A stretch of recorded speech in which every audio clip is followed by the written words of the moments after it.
Hey, everybody. Welcome to True Crime Paranormal with the Psychic Sisters. I'm Kristi Brower here with my co-host, sister, and partner in crime, Katie Weaver. Hey, Katie. Hello. We're so excited to be doing our first week of season 2 of True Crime Paranormal. This is Yeah, our third episode of season 2, and it feels really good to have like a whole season, 100 episodes under our belts. that's a big body of work. It really, really is. It's pretty exciting. So we've got a lot of fun stuff planned for season 2, don't we? We do. We have a cemetery tour that we're going to take in the spring when the snow melts to Idaho City. I'm so excited about it. I can't even stand it. It's going to be really fun, but it's a long ways away because there's a lot of snow. Yep. But we're really having a lot of fun with doing 5 shows a week. Mm-hmm.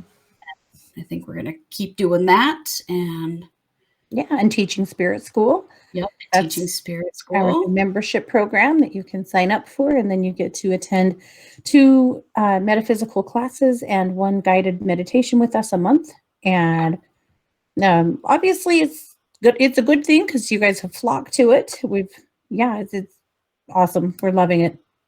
We really are. That's a really great part of it. We love, as you can tell, we're kind of a weird mix, but we love true crime.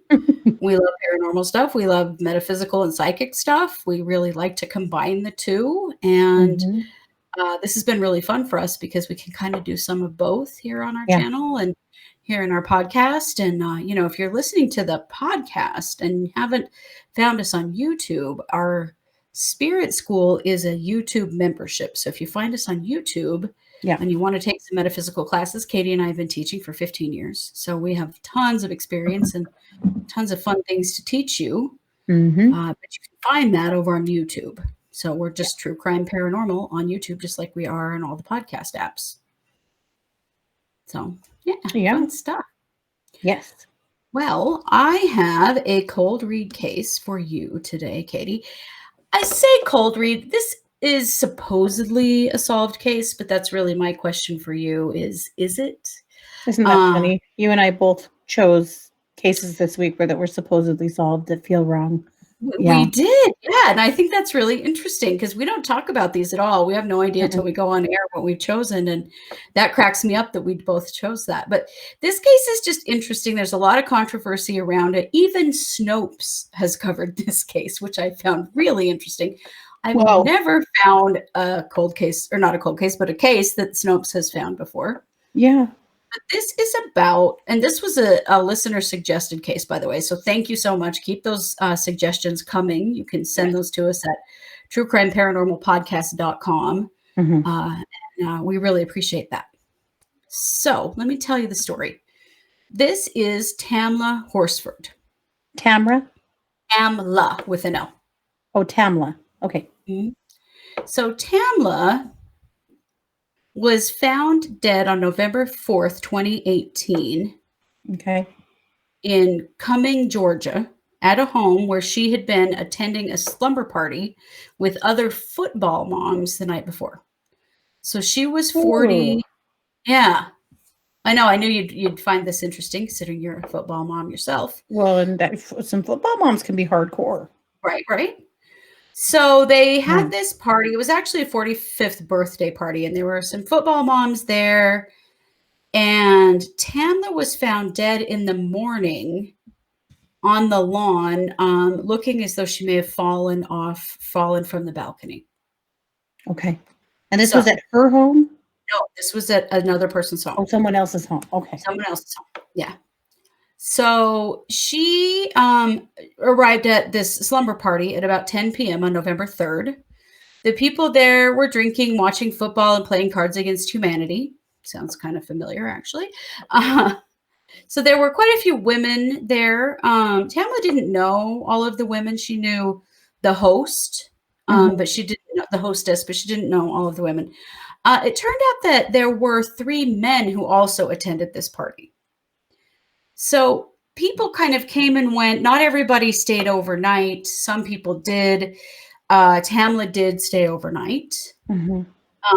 Someone did witness her get up at 2:00 in the morning to go smoke a cigarette on the back porch. And then the next morning, and now this is where it gets a little dicey because in some places I see that this was 7:30 a.m. Other people say it was about 8:45 a.m. That the homeowner's aunt who lives there found her lying face down and motionless under the porch that morning. So the 911 call happened at 8:59 a.m. But some Okay. reports say her body was found at 7:30. Some people say it was found at 8:45. So there's some questions there about how long the time they waited before they called 911. Mm-hmm. The homeowner's boyfriend, his name is Jose Barrera. He called 911. And in the 911 call, he said she was lying face down and not breathing. She did have a small cut on her wrist, and he apparently implied that it was self-inflicted to the 911 operator, which seemed kind of odd. Weird. And also, I guess in the background on the 911 call, you can hear a woman's voice saying maybe she fell from the balcony. And so the police got there about 9:07. So they got there really fast after they were called. But how do you fall from the balcony and land under the porch? Right. See, I don't know. I don't quite understand the positioning. So the Mm-hmm. initial autopsy found that she had blunt force injuries and a high blood alcohol content. Mm-hmm. Officials did speculate that the blood alcohol content was a factor and caused her to fall. It was a 14-foot fall, so it was quite a ways. Mm-hmm. Her family and friends were not convinced at all, and they called for an independent autopsy. That has been done, but it's never been released. So we don't know what it says. She did have a broken wrist, and she did have injuries to her face. She was laying face down, not like turned to the side, but nose down, face down Mm-hmm. when she was found. Um, Her family says that she had cuts on her face, wrist, hands, and lower legs, as well as a laceration of the right ventricle of her heart. Now, that has not actually been confirmed in a second autopsy, and that did not come out in the first autopsy. The toxicology found that her blood alcohol was 0.238, which is super high. Mm-hmm. And she did have traces of THC and alprazolam, which is an anxiety drug in her system. They had been smoking pot that night. So there's lots and lots of rumor mill about this. Sure. And, some people were really concerned that this was race related in some way because she was the only Black person at the party. Mm-hmm. The case was officially closed on February 20th of 2019, and it was ruled an accidental death. And the sheriff's office, the Forsyth County Sheriff's Office, said that none of her injuries really aligned with any kind of foul play. They said it was a party, they were drinking, she was out on the deck alone. They say that they interviewed 30 people, including family, friends, and partygoers, and they found no evidence that anything other than an accident had happened. So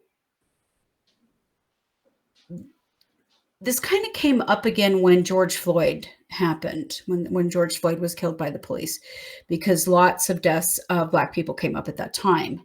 Yeah. The family's attorney, let's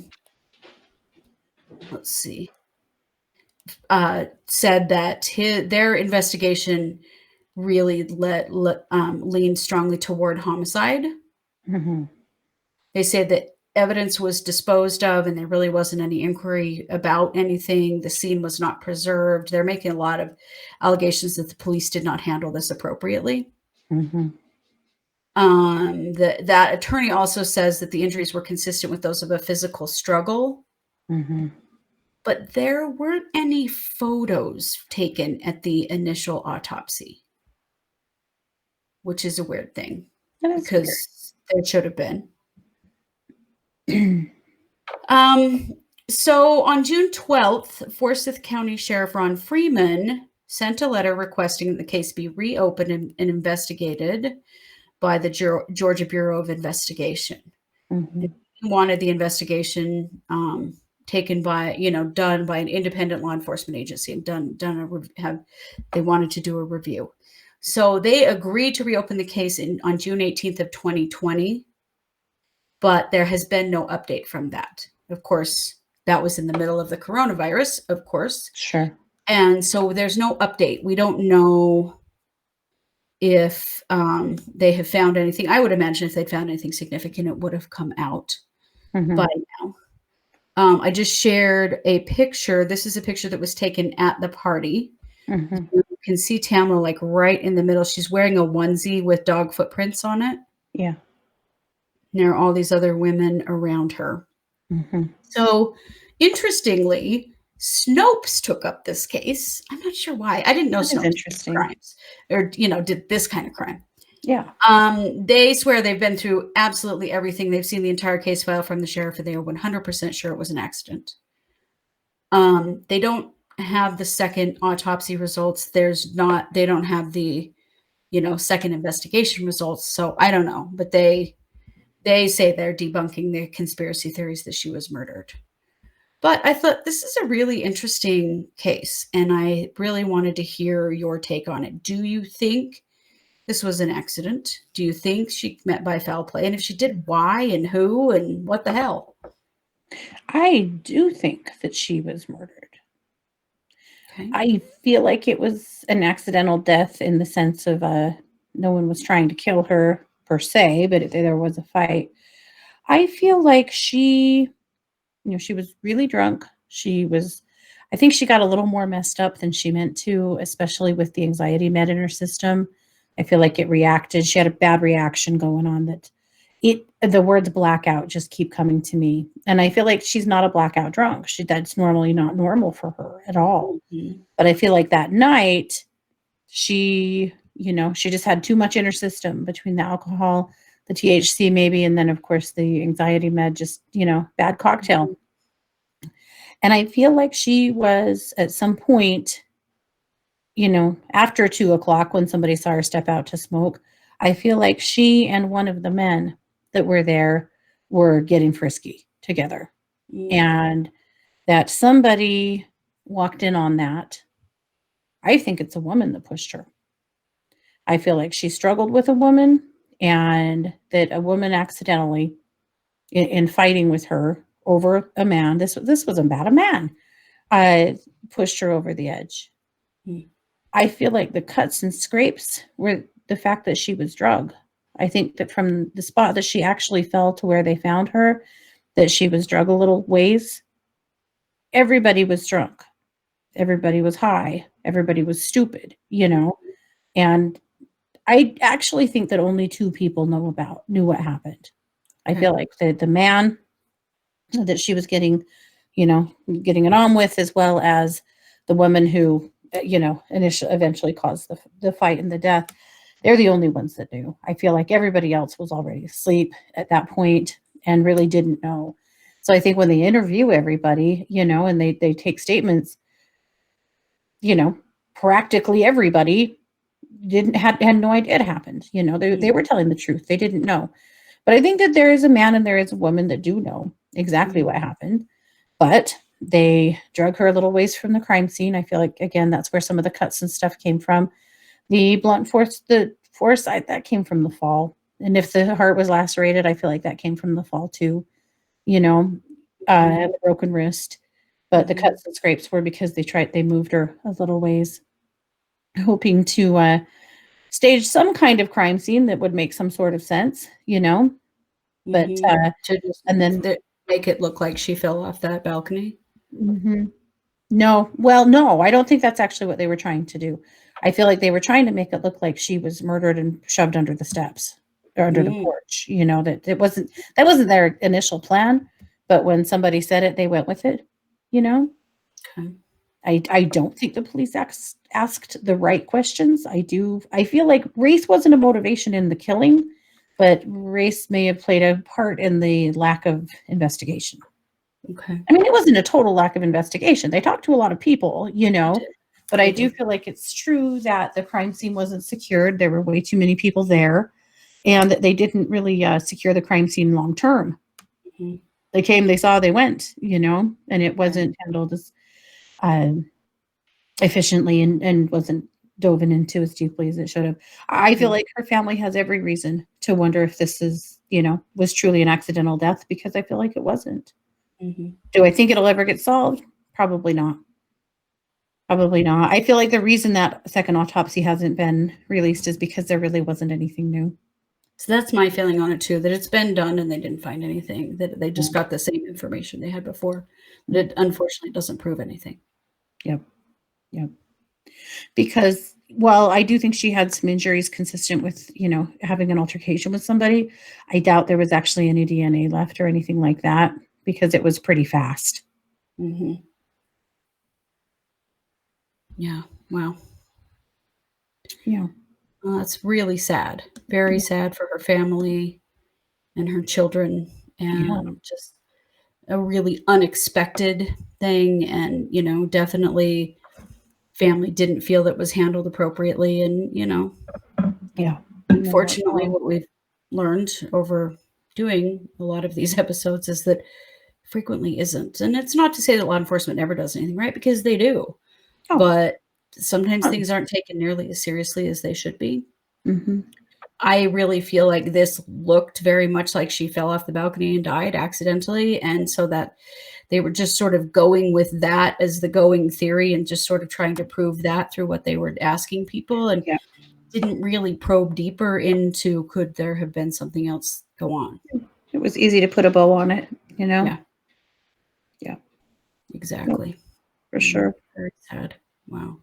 Well, thank you for that, Reed. I really appreciate it, because there is quite a bit of controversy around this. And I find it funny that Snopes has been so definitive about it, considering that there's been a second investigation ordered on this case and a second autopsy ordered on this case, and they don't have any of that.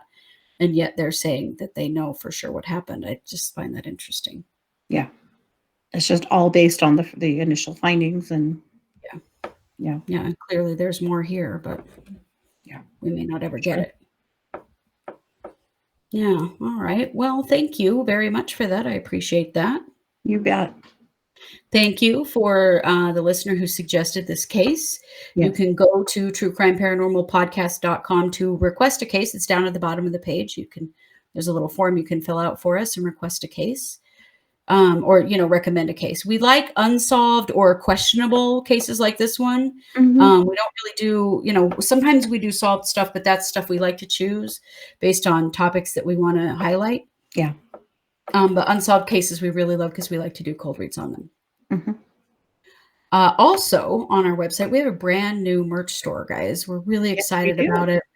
Had some requests for hoodies and more shirts and coffee mugs and masks, and we have all of it. So if you just go to truecrimeparanormalpodcast.com, you will find about halfway down the page, there's a place to click on merch. Just click on that. It will take you right to our merch store. Yep. And that's all you got to do. Order your stuff and it comes right to you. It's pretty amazing. Yeah. Easy enough. Yeah. Very fun. Very cool. So thank you all so much.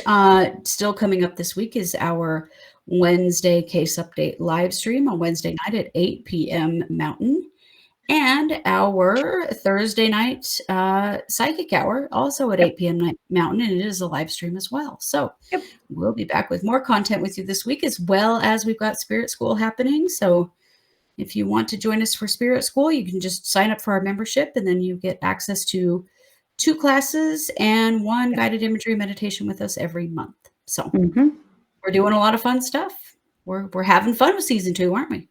Yep. All right, guys. Well, we are True Crime Paranormal with the Psychic Sisters. Thanks for being here. Take care.